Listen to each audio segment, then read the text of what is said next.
مفتی عبدالولی خان صاحب سے پوچھا گیا ہے کہ اپنے قریبی جیسے والدین یا کوئی اور فوت ہو جائے تو ان کی میت کے پاس کیا کیا کیا جائے؟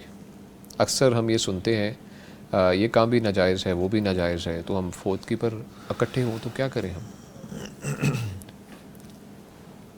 سب سے پہلا کام جو کرنا چاہیے وہ یہ ہے کہ اگر پہلے بندہ حاضر ہے ہاں جی اور اس کی حالت یہ نزع شروع ہونے والی ہے جی، تو اس کے سامنے نہ خیر کی بات کیا کرے. اچھا ٹھیک ہے.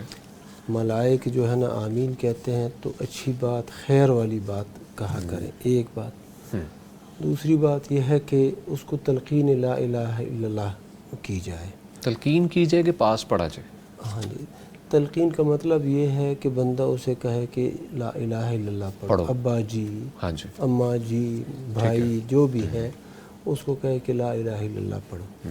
اور اگر اس میں آپ سمجھتے یہ ہیں، یعنی کوئی سمجھتا ہے کہ اس میں وہ جو شخص ہے تکلیف میں ہے وہ انکار نہ کر دے، کوئی ایسی صورت پیش نہ آ جائے، تو اس کے سامنے نا ایسے لا الہ الا اللہ بلند آواز سے بندہ کہے تاکہ وہ سن لے اور وہ بھی پڑھ جاری ہو جائے. اگر وہ ایک بندہ ایک دفعہ ہی پڑھ لینا پھر بار بار تکرار نہ ہو.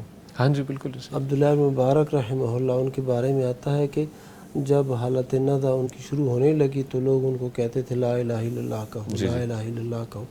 انہوں نے کہہ دیا، پھر انہوں نے کہا ایک دفعہ کہہ دیا تو بس کافی ہے، دوبارہ نہ. ٹھیک ہے. باہر صورت یہ کام کیا جائے لا الہ الا اللہ. اور اگر وہ لا الہ الا اللہ کہے من کان آخر کلامہ لا الہ الا اللہ دخل الجنہ، تو بہت بڑی سعادت والی بات، ایک حسن خاتمہ کی ایک نشانی بھی ہے. اچھا، اس کے بعد جب وہ اس کی جان نکل جائے، روح نکل جائے، تو اس کی آنکھیں بند کی جائے. ٹھیک ہے. آنکھیں بند کرنے کے بعد پھر اس کے نا جو ٹوڑی ہے سر سے لے کے یہاں تک کوئی کپڑا باندھ لیا جائے، منہ بند کر لیا جائے تاکہ وہ جو ہے نا کھلا نہ رہ جائے. آنکھیں بھی بند کر دی جائے، ہاتھ وغیرہ سیدھے کر دیے جائیں. اور بعض لوگوں نے یہ کہا ہے کہ سورۃ یاسین کی تلاوت ہو حالت جب نزع وہ سورۃ یاسین، لیکن اس کی سند نہ ایسے قوی نہیں ہے.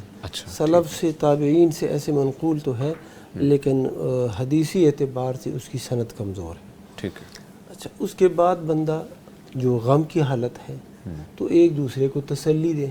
ٹھیک ہے. اور میت کے لیے دعا کریں، اللہ تعالیٰ اس کی مغفرت فرمائے، اس کی اچھائیاں بیان کرے اور اس کی جو خطائیں لغزشیں ہیں ان سے درگزر کریں اور دوسروں کو تسلی دیں. کوئی رو رہا ہے تو بلند آواز سے چیخ کر نوحہ کر کے اپنے آپ کو مار کے اور یہ جو ہے نا گریبان پھاڑنا اور رخساروں کو پیٹنا، یہ اگر کوئی کرتا ہے تو اس کو روک دے. بے شک ہے. صحیح. ٹھیک ہے. اور تسلی دے، تعزیت کرے اور کہ یہ اللہ کا حکم ہے. یہ باقی اپنے طور پر بندہ جب بیٹھا ہے وہاں پہ تو مسلمان کی شان تو یہ ہے کہ کوئی بھی لحظہ، کوئی بھی مجلس اللہ کی ذکر سے خالی نہ ہو. بے شک ایسے بالکل اس سے مختصر. حدیث میں آتا ہے جو لوگ ایک مجلس میں بیٹھ جاتے ہیں اور اس مجلس میں وہ نہ اللہ کا ذکر کرتے ہیں نہ اپنے نبی صلی اللہ علیہ وسلم پر درود بھیجتے ہیں، تو یہ مجلس قیامت کے دن ان کے لیے باعث حسرت ہوگی، باعث نقص اور کمی ہوگی، اور یہ لوگ پھر افسوس کریں گے کہ اس مجلس میں ہم نے کیا کیا. تو یہاں پر بیٹھے ہوئے ہیں، یہ بھی ایک مجلس کی صورت ہے، تو یہاں پر وہ اللہ کو یاد کرتے جائیں، درود شریف پڑھتے جائیں اور اسی طرح ذکر اذکار میں لگے رہیں. اگر کوئی غیر شرعی بات دیکھتے ہیں تو ان کو روکیں کہ بھائی ایسا نہیں. جو یہ تو آتے نا میت کہ گھر میں باہر سے کوئی آ گئے، رشتہ دار آ گئے تو وہ آتے ہی ایک واویلا شروع کر دیتے ہیں اور رخسار پیٹنا، گریبان پھاڑنا. تو یہ اٹھ کے کہے کہ بہن یہ جائز نہیں ہے، ایسے نہ کرو. تو باقی یہ ہے اللہ کا ذکر، وہ محفل کا جیسے آپ نے بولا. اچھا ہے کیونکہ خاص طور پر ہم خوش گپیوں میں مصروف ہوتے ہیں زیادہ تر، جنازوں پر بھی. ہاں جی، ایسے وہ لوگ تو میت اندر میت باہر ہنس رہے ہوتے ہیں، وہ ہنس رہے ہیں، لیکن یہ ایک غم کی حالت ہے. نبی صلی اللہ علیہ وسلم کو جب خبر ملی کہ جعفر بن ابی طالب رضی اللہ عنہ اور دیگر جو صحابہ تھے وہ شہید ہو گئے ہیں، تو آپ کے چہرے میں وہ غم کے آثار اور جو نشانات تھے وہ معلوم ہو رہے تھے. آپ صلی اللہ علیہ وسلم مسجد کے اندر بیٹھے ہوئے ہیں بالکل ایسے اور غمگین ہیں. تو یہ حالت تو بندے کے اندر ہونی چاہیے. تو یہ ہنسنا اور ایسے مذاق کرنا یہ نہیں اخلاقی اعتبار سے بھی یہ درست نہیں ہے. اللہ تعالیٰ ہمیں توفیق عطا فرمائے کہ ہم ان چیزوں کو سمجھیں.